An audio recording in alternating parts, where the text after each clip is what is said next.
So he is like an atheist. He doesn't believe in God. And what he said that we don't believe in Quran and you should not believe in God. Why in this 21st century you are believing in Almighty God? This in modern era, the science technology is that much higher. Then why should you believe in God? You should not believe in God. You should do what is better for human beings. Thank you. The brother asked the question on behalf of his friend who's an atheist, that why believe in God in this age of science and technology, be a good human being. Brother, the first thing I'll do is I'll congratulate your friend. Why? Because most of the human beings, unfortunately, they are doing blind belief. He's a Hindu because father is a Hindu. He's a Christian because father is a Christian. Some people are Muslim because the father is a Muslim. This friend of yours, the atheist, is thinking. He may be coming from a religious background, but he may not agree that the God which his parents worship, they are worth being called as God. So the reason I congratulate him is because he has said the first part of the Islamic Shahada, La ilaha, there is no God. The only thing I have to do is prove to do is illallah but Allah, which I shall do inshallah. So this person, half my job is done. To the other non-Muslim first, I have to prove to him the God is worshipping is false God. And then prove to him about true Allah subhanahu wa ta'ala. This non-Muslim is an atheist, half my job is done. He's already said the first part of the Islamic Shahada, La ilaha, there is no God. The only thing I have to do is illallah but Allah, which I shall do inshallah. Now since you said your friend believes in science and technology and the world is advancing, I will ask the atheist a question. That suppose an equipment is brought in front of him, who no one in the world has ever seen. And if the question is asked to your friend, that who will be the first person who will be able to tell you the mechanism of this equipment who no one in the world has seen? Who is the first person? And the reply he will give, he may say that the manufacturer, or he may say the inventor, or he may say the creator, or he may say the maker. Whatever he says, it will be somewhat similar. Either creator, maker, manufacturer, inventor, whatever it is, it will be similar. And the second person is whoever the creator, inventor, manufacturer has told, he'll be the second person. But the first person would be the creator, the manufacturer, the inventor. Keep this answer at the back of your mind. Then ask him the next question. That how did our universe come into existence? So he will tell you that, today science is advanced and we have come to know that our universe was once a primary nebula.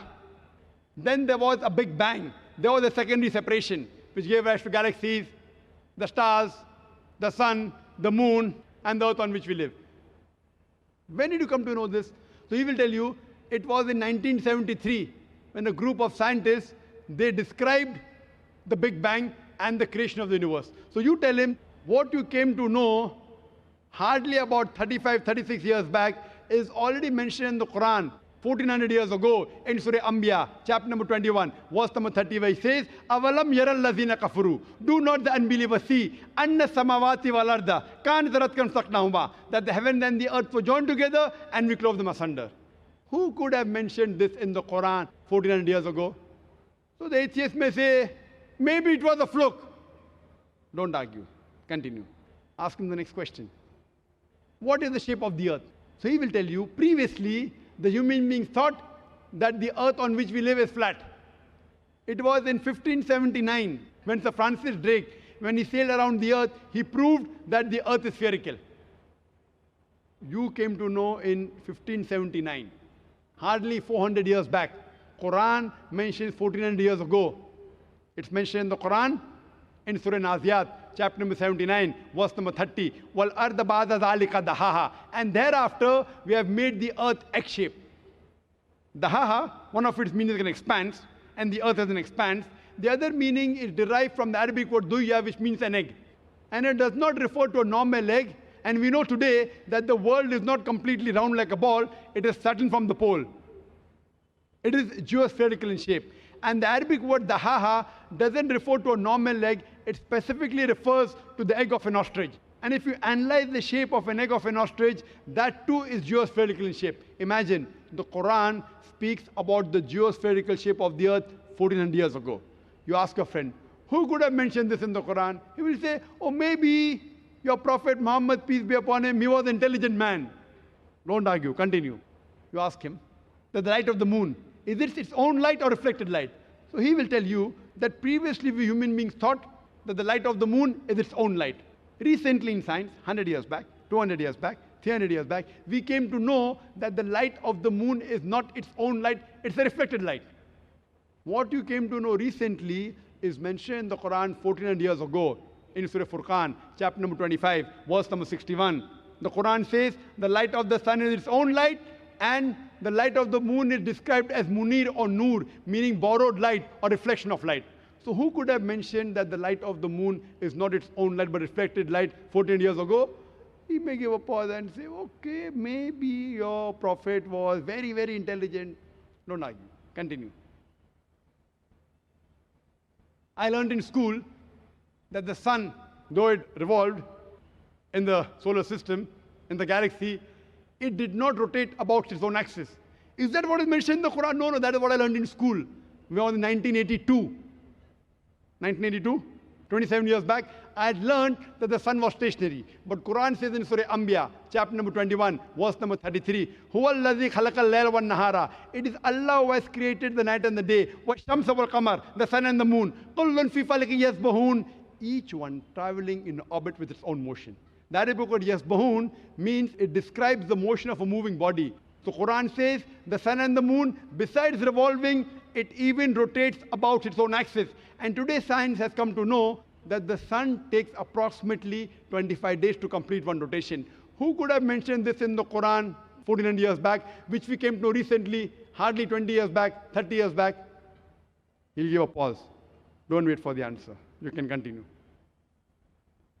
Quran speaks about that the sky, Almighty God, has made a protected ceiling. Without it, life cannot exist on the face of the earth. In Surah Anbiya, chapter number 21, verse number 32. Quran speaks about water cycle in several places in the Quran. In Surah Az-Zumur, chapter 39, verse number 21. In Surah Rum, chapter number 30, verse 24. In Surah Hijr, chapter 15, verse 22. In Surah Mu'minun, chapter 23, verse number 18. In Surah Nur, chapter number 24, verse number 40.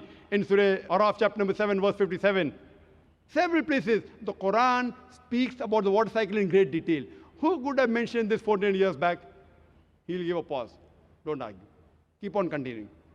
Quran speaks about biology, that we have created every living thing from water. Quran speaks about botany, that we have created every plant in pairs, 2 and 2, in sexes, male or female. In Surah Taha, chapter number 20, verse number 53. Quran speaks about that the animals have been created from water. Surah Nur, chapter 24, verse number 45. Quran speaks about that human beings have been created from water. Surah Furqan, chapter 25, verse number 54. The Quran speaks about genetics, that it is the male fluid which is responsible for determining the sex of the child. In Surah Najm, chapter number 53, verse number 45, 46. And Surah Qiyamah, chapter number 75, verse number 37 to 39. The Quran speaks about embryology. The Quran speaks about geology. The Quran speaks about oceanology. You can give a talk for hours together. After every scientific sign mentioned in the Quran, ask your friend, who could have mentioned this in the Quran 14 years back?